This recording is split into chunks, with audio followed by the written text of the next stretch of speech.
जय भोलेनाथ मित्रों, दोस्तों, आज का विषय उन पत्नियों और स्त्रियों के लिए है जो अपने पति के साथ रात में सोने से परहेज करती है। यदि आप इस श्रेणी में आती है तो इस वीडियो को अंत तक जरूर देखें, क्योंकि यह विषय आपके जीवन के लिए अत्यंत महत्वपूर्ण है। जो स्त्रियां अपने पति से दूरी बनाकर रहती हैं, शयन कक्ष में उनके साथ नहीं जाती और उन्हें अपने पास आने से रोकती हैं, तो उनके जीवन में मंच नार्वे के अलावा कुछ भी नहीं बनी। ऐसी स्त्रियां अपने पूरे जीवन में केवल पछतावा ही करती है, क्योंकि उनका यह व्यवहार उनके घर में भयंकर गरीबी लेकर आता है और उन्हें पूरी तरह बर्बाद कर देता है। मित्रों, यह बात सर्वविदित है कि पति पत्नी का साथ सोना एक सुखी और संतुलित दांपत्य जीवन का प्रतीक है।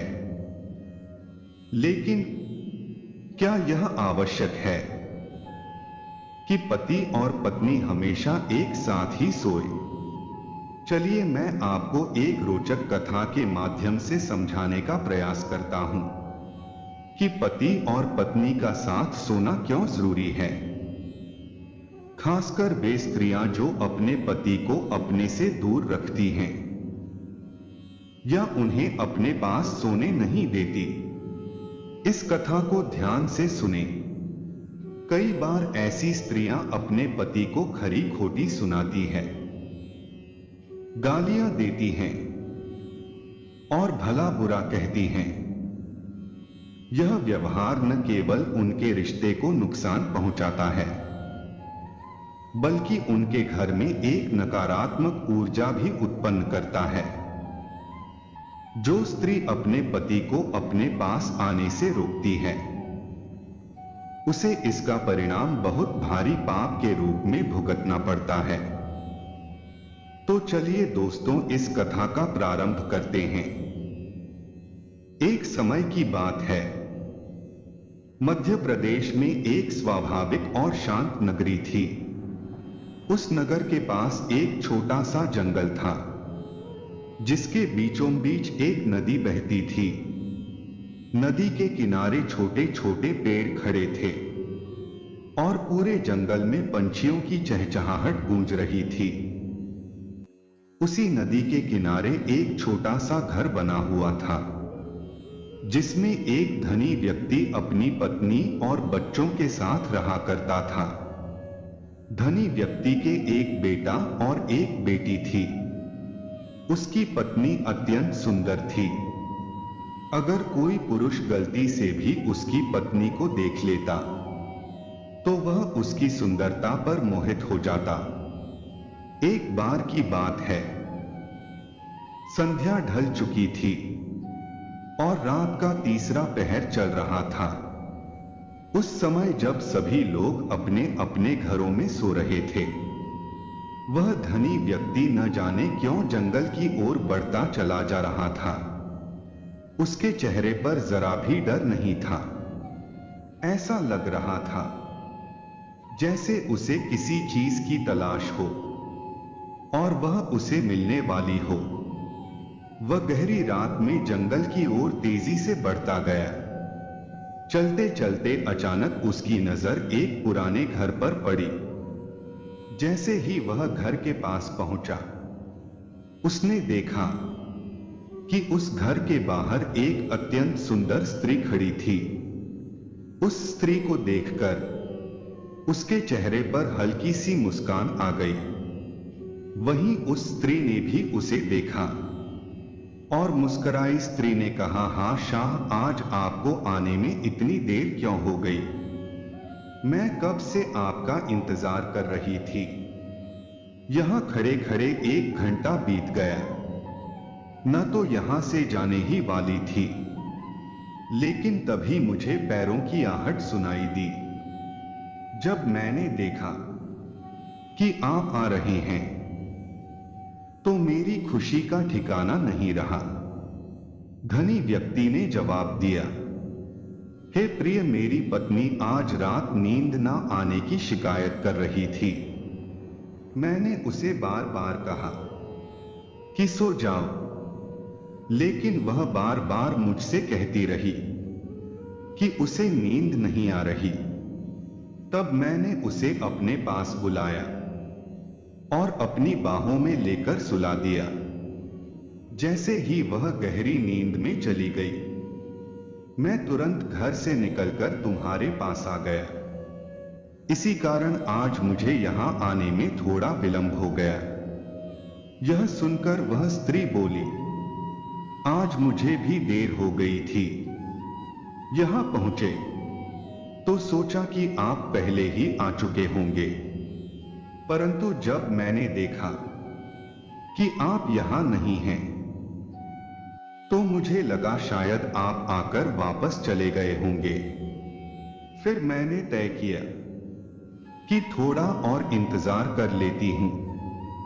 इंतजार करते करते 1 घंटा बीत गया और जाने ही वाली थी, तभी आपकी आहट सुनाई दी। यहीं ठहर गई। इसके बाद वह पुरुष बोला, हे प्रिय, चलिए अब हम दोनों इस पुराने घर के अंदर चलते हैं। यह सुनकर स्त्री ने कहा, आप सही कह रहे हैं, हमें जल्द ही घर के अंदर चलना चाहिए और अपनी जिंदगी के इन खूबसूरत पलों का आनंद लेना चाहिए। लेकिन जल्दी करना होगा, क्योंकि सवेरा होने वाला है। थोड़ा समय साथ बिताकर अपने अपने घर लौट जाना होगा, नहीं तो मुसीबत हो सकती है। मेरा पति जल्दी उठ जाता है।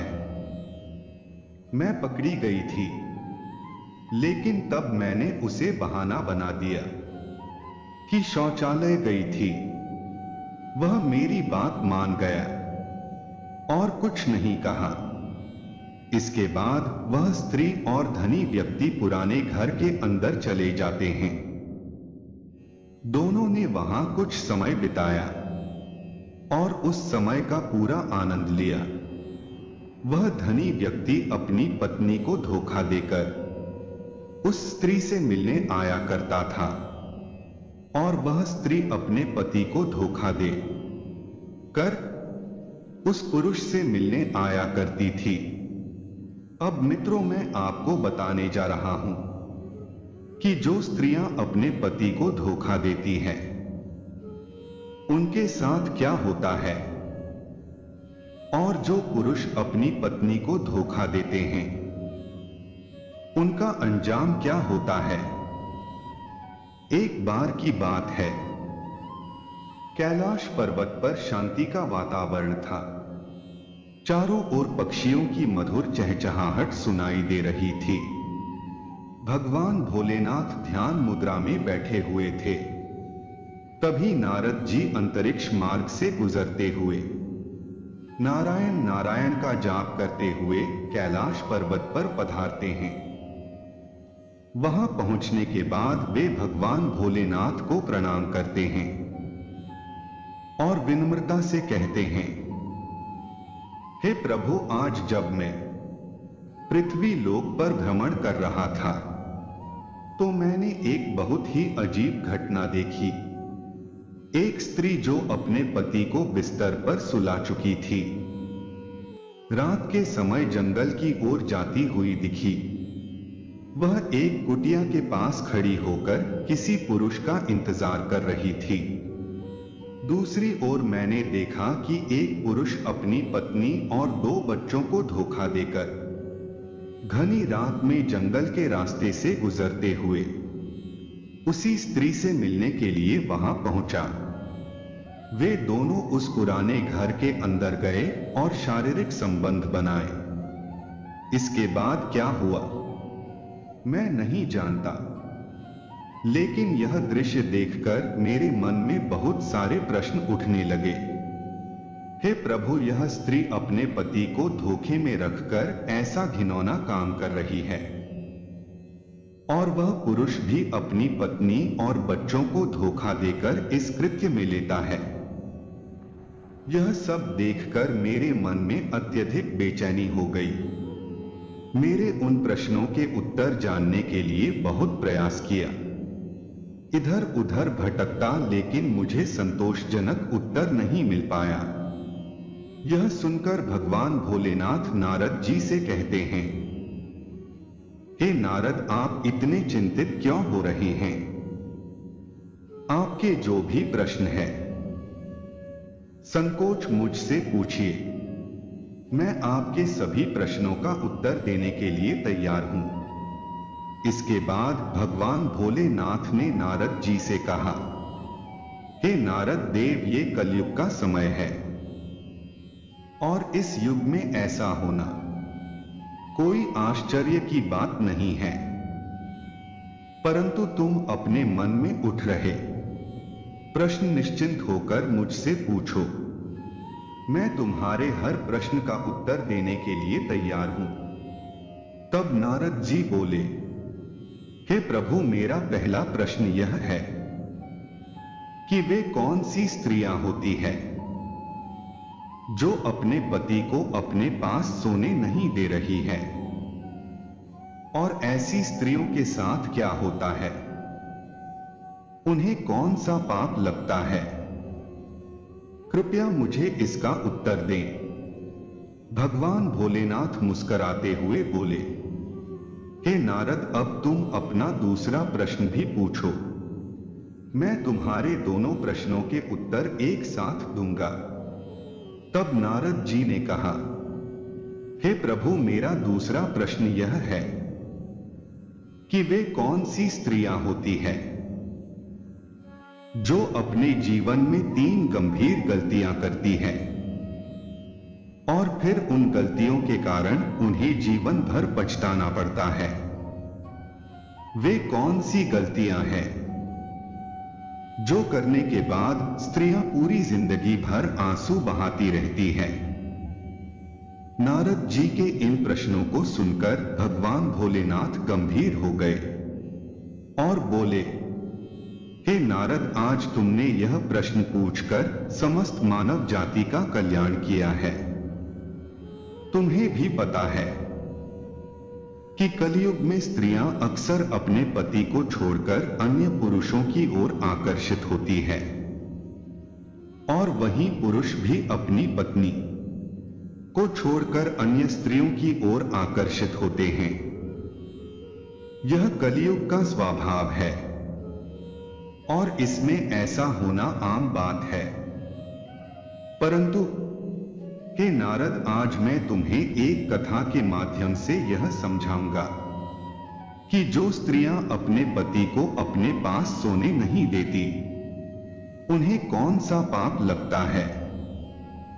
साथ ही यह भी बताऊंगा कि जो स्त्रियां 3 गंभीर गलतियां करती हैं, वे जीवन भर क्यों पछताती हैं। नारद जी उत्सुक से बोले, हे प्रभु, कृपया मुझे वह कथा सुनाएं। मैं उसे सुनने के लिए अत्यंत व्याकुल हूं। भगवान भोलेनाथ ने कहा, हे नारद, इस कथा को बहुत ध्यान से सुनना होगा। यह न केवल तुम्हारे बल्कि समस्त मानव जाति के लिए महत्वपूर्ण है। मित्रों, आप सभी भी इस कथा को शुरू से लेकर अंत तक ध्यानपूर्वक सुने, और हां, अगर अभी तक आपने इस वीडियो में कमेंट नहीं किया है तो कृपया जय माता दी कमेंट में लिखें, जिससे माता लक्ष्मी की कृपा आप सभी पर बनी रहे। इसके बाद भगवान भोलेनाथ ने कथा प्रारंभ की। एक समय की बात है, एक नगर में एक सोनार रहता था। वह साधारण जीवन जीता था, लेकिन अपने कठिन परिश्रम और समझदारी से उसने बहुत धन अर्जित किया था। सोनार का एक पुत्र था जिसका नाम चंद्रगुप्त था। सोनार का व्यापार बहुत अच्छा चल रहा था। वह किसानों से अनाज कम दामों में खरीदता और बड़े व्यापारियों को ऊंचे दामों पर बेचता। इसी कारण उसके पास अपार धन संपत्ति थी। उसकी पत्नी बहुत सुंदर थी। और सोनार अपनी सारी कमाई उसी को सौंप देता था। सोनार को अपने पुत्र से बहुत प्रेम था। उसने अपने बेटे को काफी आजादी दे रखी थी। वह अपने मन की हर बात कर सकता था और उसके पिता कभी उसे रोकते नहीं थे। उस सोनार ने अपने पुत्र को इतनी छूट दे रखी थी कि वह गलत संगत में पड़ गया और धीरे धीरे अपनी राह से भटक गया।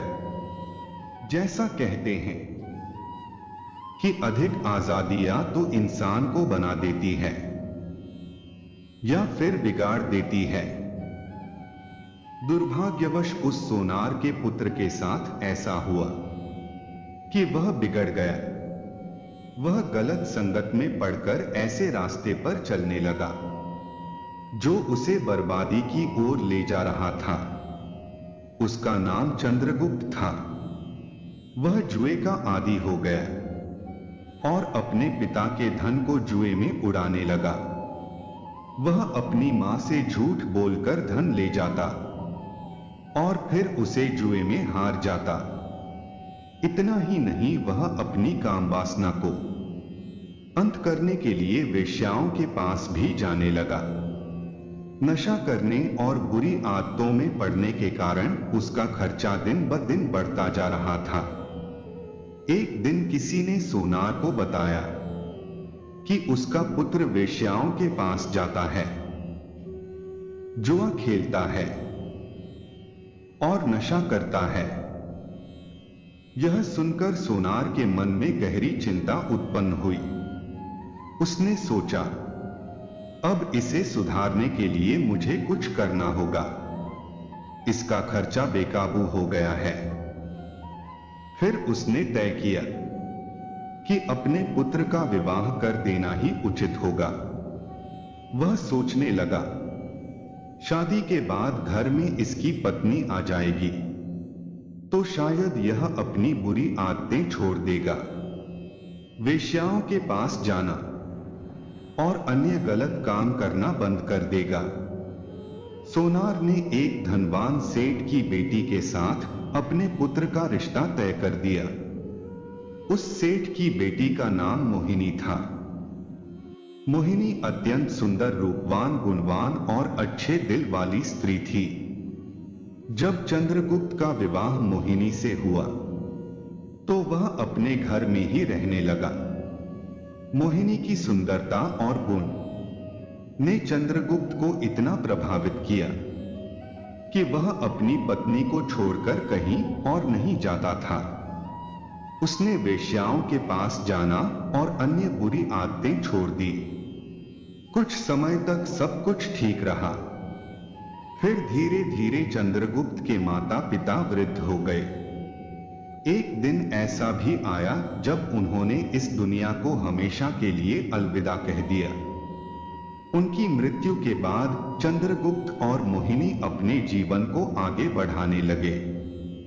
भगवान भोलेनाथ नारद जी से बोले, हे नारद, तुम इस कथा को ध्यान से सुन रहे हो ना, क्योंकि अब जो मैं बताने जा रहा हूं वह बहुत महत्वपूर्ण है। नारद जी ने कहा, हे प्रभु, मैं पूरे तन मन से यह कथा सुन रहा हूं, कृपा करके आगे बताइए। भगवान भोलेनाथ ने कहा, हे नारद, विवाह के बाद चंद्रगुप्त की कामवासना तो शांत हो गई थी, लेकिन उसकी जुआ खेलने की आदत नहीं गई। वह बार बार जुआ खेलने जाता और धीरे धीरे उसकी सारी संपत्ति जुए में लुट गई। उसने अपने पिता की मेहनत से कमाई हुई संपत्ति को जुए में गवा दिया। अब ना उसके पास धन बचा और ना ही कोई ऐसा हुनर था जिससे वह नई कमाई कर सके। उसके पिता ने जीवन भर जो भी धन कमाया था वह सब जुए में बर्बाद हो चुका था। वह सारा धन गवा बैठा। एक दिन उसकी पत्नी ने उससे कहा, हे स्वामी, अब तो हमारे पास खाने तक के लिए कुछ नहीं बचा है। कृपा करके आप यहाँ के राजा के पास जाकर कोई नौकरी ढूंढ लें ताकि हम दोनों का जीवन यापन हो सके। भगवान भोलेनाथ नारद जी से बोले, हे नारद देव, समझने वाली बात यह है कि यदि कोई व्यक्ति राजा के पास नौकरी मांगने के लिए जाता है तो सबसे पहले राजा यह पूछता है कि वह क्या कर सकता है। अगर उस व्यक्ति के पास कोई हुनर या विशेष कौशल हो तो उसे नौकरी मिल जाती है, लेकिन यदि उसके पास न कोई हुनर हो न कोई ज्ञान तो उसे अयोग्य मानकर वहां से भगा दिया जाता है। हे नारद देव, मनुष्य का ज्ञान और उसके गुण ही उसकी असली पहचान होते हैं, लेकिन चंद्रगुप्त के पास न तो कोई विशेष गुण था, न ही कोई ज्ञान, ना धन और ना ही कोई कौशल। वह अपने जीवन के उस मोड़ पर आ पहुंचा था जहां सिर्फ पछतावा ही उसके हिस्से में बचा था। भगवान शिव ने कथा को आगे बढ़ाते हुए कहा, हे नारद, चंद्रगुप्त के एक पुत्र और एक पुत्री थे। उनके विवाह के लिए धन की सख्त जरूरत थी, लेकिन चंद्रगुप्त के पास तो एक फूटी कौड़ी भी नहीं थी। उसे अपने घर का खर्च चलाना भी मुश्किल हो रहा था। वह दाने दाने को मुहताज हो चुका था। चंद्रगुप्त ने अपनी गलत आदतों के कारण न केवल अपनी संपत्ति बल्कि अपनी शारीरिक और मानसिक शक्ति भी पूरी तरह नष्ट कर दी थी। एक दिन अपनी काम वासना के भाव से प्रेरित होकर वह अपनी पत्नी के पास गया। तब उसकी पत्नी ने उससे कहा, हे स्वामी, इस संसार में मनुष्य का सबसे बड़ा सुख केवल काम वासना नहीं होता। सबसे बड़ा सुख तो जरूरतमंद लोगों की मदद करने में है। जो लोग केवल काम वासना के पीछे अंधे हो जाते हैं वे अंत में बर्बाद हो जाते हैं। तब चंद्रगुप्त की पत्नी ने आगे कहा, हे स्वामी, अब मैं तुम्हें 3 ऐसी गलतियों के बारे में बताने जा रही हूं जिन्हें मनुष्य को बहुत ही ध्यान से समझना चाहिए, क्योंकि ये गलतियां चाहे अनजाने में की जाएं या जानबूझकर व्यक्ति को पूरी तरह से बर्बाद कर देती है। सबसे पहली गलती यह है कि जीवन के प्रारंभिक दिनों में अच्छी शिक्षा और हुनर सीखना। जो लोग अपनी युवावस्था में सही दिशा में शिक्षा या कौशल हासिल नहीं करते, उन्हें अपने पूरे जीवन और करियर में तरह तरह की परेशानियों का सामना करना पड़ता है। यही गलती आपके जीवन भर का सबसे बड़ा कष्ट बन सकती है। दूसरी गलती यह है कि कार्यों को टालने की आदत। यदि आप अपनी जवानी के दिनों में किसी भी काम को टालते रहते हैं और समय का सही उपयोग नहीं करते, तो आगे चलकर अपने लक्ष्य को पाने में काफी कठिनाइयों का सामना करना पड़ता है। तीसरी गलती यह है गलत संगति में पढ़ना। युवा अवस्था में गलत संगत और बुरी आदतों का शिकार होना आपकी तरक्की के रास्ते को रोक देता है और आपको बर्बादी की ओर ले जाता है। चंद्रगुप्त की पत्नी ने आगे कहा, और सबसे जरूरी बात यह है कि सेहत का ध्यान न रखना। अगर आप अपनी जवानी के दिनों में शारीरिक और मानसिक सेहत का ख्याल नहीं रखते हैं तो आगे चलकर कई तरह की गंभीर बीमारियां हो सकती हैं। इसीलिए अपनी सेहत का ध्यान रखना अत्यंत आवश्यक है। स्वामी, तुमने अपने जीवन की शुरुआत ही गलत तरीके से की और यही कारण है कि आज हमें इस तरह की कठिनाइयों का सामना करना पड़ रहा है। अब मैं तुम्हारे साथ किसी भी प्रकार की काम क्रीड़ा नहीं करना चाहती। मैंने तुम्हारे साथ सोना चाहती हूं और ना ही तुम्हें अपने पास लाना चाहती हूं। हमारी उम्र अब आधी से भी अधिक हो चुकी है। अब मैं भगवान की सेवा करना चाहती हूं। मुझे विश्वास है कि भगवान हमारी सहायता अवश्य करेंगे। अब यही समय है। आत्मा को परमात्मा से जोड़ने का बाल अवस्था यानी जवानी तक मनुष्य का जीवन ब्रह्मचर्य होता है। ब्रह्मचर्य के बाद विवाहित जीवन में प्रवेश किया जाता है। विवाहित जीवन में लोग पुत्र की कामना करते हैं। फिर पुत्र के विवाह की इसके बाद वृद्धावस्था आ जाती है और मनुष्य वहीं लौट जाता है जहां से उसने शुरुआत की थी, अर्थात ब्रह्मचर्य जीवन। इसलिए हे स्वामी, यह आवश्यक है कि अब वृद्धावस्था को जवानी की तरह बर्बाद न किया जाए। हमें पूजा पाठ, भजन, कीर्तन आदि में समय बिताना चाहिए। मैं अपने आप को अब और बर्बाद नहीं करना चाहती। अब तुम मेहनत पर ध्यान दो और काम वासना के विचारों को छोड़ दो। भगवान अवश्य हमारी सुनेंगे और हमारी कठिनाइयों का हल देंगे। आगे भगवान भोलेनाथ कहते हैं, हे नारद, चंद्रगुप्त की पत्नी ने जो कहा वह बिल्कुल सही था। जो लोग सच्चे मन से मुझसे जोड़ते हैं उन्हें कभी किसी चीज की कमी नहीं होती।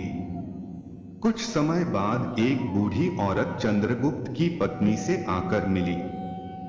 वह औरत अकेली थी और उसने अपने पास की सारी धन संपत्ति चंद्रगुप्त की पत्नी को सौंप दी। उसने कहा, मेरे पास कोई संतान नहीं है, तुम ही मेरा सहारा बनो। मुझे तो केवल 2 वक्त की रोटी मिल जाए, यही मेरे लिए पर्याप्त है। वह बूढ़ी औरत चंद्रगुप्त के घर पर ही रहने लगी और उनके परिवार का हिस्सा बन गई।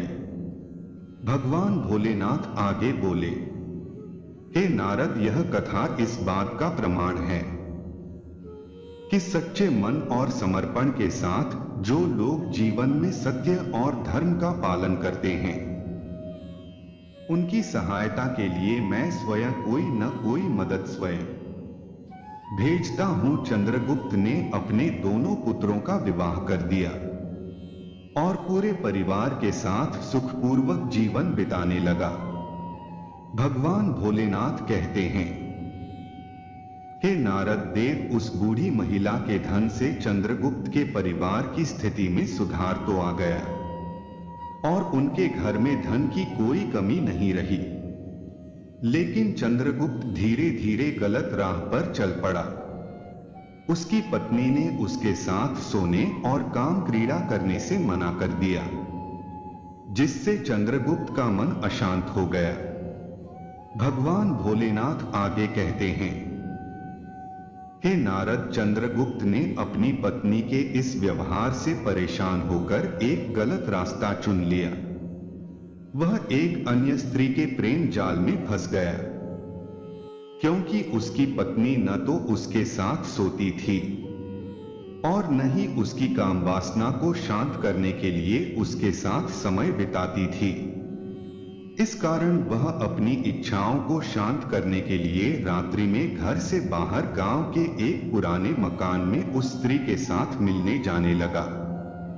वहां वह अपनी काम वासना को शांत करता और फिर दोनों अपने अपने घर लौट आते। भगवान भोलेनाथ कहते हैं, हे नारद देव, मेरा अभिप्राय यह है कि किसी भी स्त्री को अपने पति का पूरी तरह त्याग इस तरह से नहीं करना चाहिए जैसा चंद्रगुप्त की पत्नी ने किया।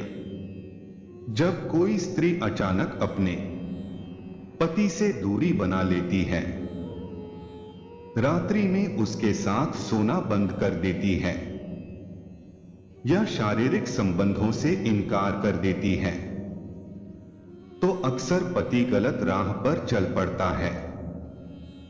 पति को सही मार्ग पर लाने के लिए धैर्य और समझदारी की आवश्यकता होती है, जो धीरे धीरे ही संभव है। अब मैं स्त्रियों के लिए 3 महत्वपूर्ण बातें बताता हूं जिन्हें उन्हें हर हाल में समझना चाहिए। पहला नियम, स्त्री को अपने पति के साथ रात्रि में सोना कभी भी पूरी तरह से बंद नहीं करना चाहिए। यदि स्त्री ऐसा करती है तो उसका पति दूसरी स्त्रियों की तलाश में निकल ही जाता है। इसीलिए यह आवश्यक है कि स्त्री अपने पति के साथ रात्रि में विश्राम करना न छोड़े। दूसरा नियम, स्त्री को अपने पति के साथ कामक्रीड़ा बंद नहीं करनी चाहिए। यदि वह ऐसा करती है तो पति व्यभिचार की ओर आकर्षित हो सकता है। अपने पति की सभी इच्छाओं को पूरा करना और उसकी भावनाओं को समझना ही स्त्री का कर्तव्य है। जो स्त्री अपने पति की इन इच्छाओं को संतुष्ट करती है, वही उसे सही राह पर लाकर उत्तम पत्नी बनती है। तीसरा नियम, यदि पति काम वासना में अत्यधिक लिप्त है तो स्त्री को उसे सही मार्ग पर लाने के लिए धीरे धीरे प्रयास करना चाहिए। उसे भगवत चर्चा सुना चाहिए, अच्छे सत्संग में ले जाना चाहिए और भगवान की कथा कीर्तन में भाग लेने के लिए प्रेरित करना चाहिए। ऐसा करने से पति की दूषित बुद्धि में परिवर्तन आएगा और वह धीरे धीरे ईश्वर की भक्ति और तपस्या में लगने लगेगा। भगवान भोलेनाथ अंत में कहते हैं, नारद, पति और पत्नी का जीवन तभी सफल हो सकता है जब दोनों एक दूसरे को समझें और सही मार्ग पर चलने में एक दूसरे का सहयोग करें। ऐसा नहीं होना चाहिए कि पत्नी भगवान के भजन में पूरी तरह लीन हो जाए और पति व्यभिचार के मार्ग पर चल पड़े। यदि पत्नी अपने पति से शारीरिक संबंधों का पूरी तरह त्याग कर देती है और उसकी इच्छाओं की अनदेखी करती है, तो पति गलत राह पर निकल जाता है। पति और पत्नी जीवन रूपी गाड़ी के 2 पहिए होते हैं। अगर एक पहिया अपने मार्ग से भटक जाता है तो गाड़ी को झटके लगते हैं और उसका संतुलन बिगड़ जाता है। इसलिए स्त्री का यह कर्तव्य बनता है कि वह हर प्रकार से अपने पति की इच्छाओं को पूरा करते हुए उसे सही मार्ग पर लाने का प्रयास करें। जो स्त्रियां ऐसा करती है वे समाज में सबसे श्रेष्ठ मानी जाती है। वे अपने पति को गलत राह पर जाने से रोकती है और उसे व्याभिचार से बचाती है। इस तरह वे न केवल अपने जीवन का कल्याण करती है, बल्कि अपने पति के जीवन को भी सुधारती है।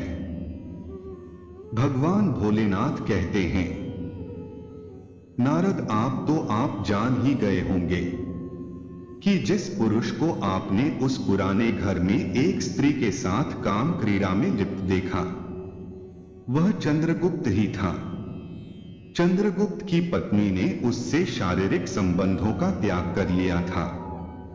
वह ना तो उसके साथ सोती थी और न ही उसकी काम वासना को शांत करने का प्रयास करती थी। इस कारण चंद्रगुप्त अपनी इच्छाओं को पूरा करने के लिए पराई स्त्री के साथ व्यभिचार में लिप्त हो गया था। भगवान भोलेनाथ कहते हैं, नारद, पति पत्नी के रिश्ते को अच्छा बनाने के लिए सबसे जरूरी बात यह है कि दोनों एक दूसरे की भावनाओं और जरूरतों का सम्मान करें। यदि दोनों एक दूसरे के साथ ईमानदारी से व्यवहार करते हैं और एक दूसरे की सहायता करते हैं तो उनका रिश्ता मजबूत और सुखमय होता है। अब मैं तुम्हें कुछ महत्वपूर्ण बातें बताने जा रहा हूं जिन्हें पति पत्नी को हमेशा ध्यान में रखना चाहिए ताकि उनका रिश्ता मजबूत हो सके। आदर और सम्मान। सबसे पहले पति पत्नी को एक दूसरे का आदर करना चाहिए। सम्मान और आदर के बिना कोई भी रिश्ता मजबूत नहीं रह सकता। पति अपनी पत्नी को और पत्नी अपने पति को सम्मान दें ताकि दोनों के बीच में विश्वास और समझ बनी रहे। एक दूसरे के दृष्टिकोण को समझना और एक दूसरे की राय का सम्मान करना बहुत जरूरी है। समय बिताना। पति पत्नी को एक दूसरे के साथ समय बिताना चाहिए। आजकल के व्यस्त जीवन में बहुत से लोग एक दूसरे के साथ समय नहीं बिता पाते, लेकिन इससे रिश्ते में दूरियां बढ़ सकती है। इसलिए उन्हें चाहिए कि वे समय समय पर एक दूसरे के साथ बातचीत करें, किसी साझा गतिविधि में शामिल है और रिश्ते को और भी बेहतर बनाने के लिए समय बिताएं। संचार का महत्व। पति पत्नी के बीच खुला और ईमानदार संवाद होना बहुत जरूरी है। अगर दोनों एक दूसरे से अपनी समस्याओं, विचारों और भावनाओं को शेयर करते हैं तो न केवल वे एक दूसरे को बेहतर समझ पाते हैं बल्कि रिश्ते में विश्वास और सहानुभूति भी बढ़ती है। जो लोग एक दूसरे से अपनी परेशानियों को छिपाते हैं वे जल्द ही अपने रिश्ते में समस्याओं का सामना करते हैं। धैर्य और समझदारी। किसी भी रिश्ते में उतार चढ़ाव आते रहते हैं। जब पति पत्नी के बीच मतभेद होते हैं तब धैर्य और समझदारी से काम लेना चाहिए। गुस्से में आकर किए गए फैसले हमेशा गलत हो सकते हैं, इसलिए जो कुछ भी होता है उसे शांतिपूर्वक और धैर्य से सुलझाने का प्रयास करें। यह रिश्ते को और भी मजबूत बनाता है। आपसी विश्वास किसी भी रिश्ते की नींव है। पति पत्नी के बीच विश्वास होना चाहिए ताकि वे एक दूसरे के साथ अपने विचार और इच्छाओं को साझा कर सकें। विश्वास के बिना किसी भी रिश्ते में दरार आ जाती है और यह जल्द ही टूट सकता है। इसीलिए दोनों को एक दूसरे पर विश्वास करना बहुत जरूरी है। आध्यात्मिकता का योगदान। भगवान भोलेनाथ कहते हैं कि पति पत्नी को एक साथ मिलकर धार्मिक कार्यों में भाग लेना चाहिए, जैसे पूजा पाठ, भजन या अन्य आध्यात्मिक गतिविधियों में। इससे न केवल उनके बीच एकता बनी रहती है बल्कि वे एक दूसरे के साथ शांति और सुख का अनुभव भी करते हैं। भगवान की उपासना से जीवन में सकारात्मकता और ऊर्जा आती है जो रिश्ते को और भी मजबूत बनाती है। एक दूसरे के साथ कृतज्ञता दिखाना। रिश्ते में कृतज्ञता भी बहुत महत्वपूर्ण है। जो लोग अपने जीवन साथी के अच्छे कामों की सराहना करते हैं और उनकी मेहनत को मान्यता देते हैं, उनका रिश्ता और भी सशक्त बन आता है। हर छोटी छोटी चीज का धन्यवाद देना और एक दूसरे के प्रति आभार व्यक्त करना रिश्ते में प्यार और समाज को बढ़ाता है। भगवान भोलेनाथ कहते हैं कि यदि पति पत्नी इन सभी बातों का पालन करते हैं तो उनका रिश्ता एक आदर्श रिश्ता बन सकता है। वे एक दूसरे के जीवन साथी बनकर न केवल एक दूसरे की मदद करेंगे बल्कि अपने जीवन को सुखमय और संतुष्टिपूर्ण बना सकेंगे।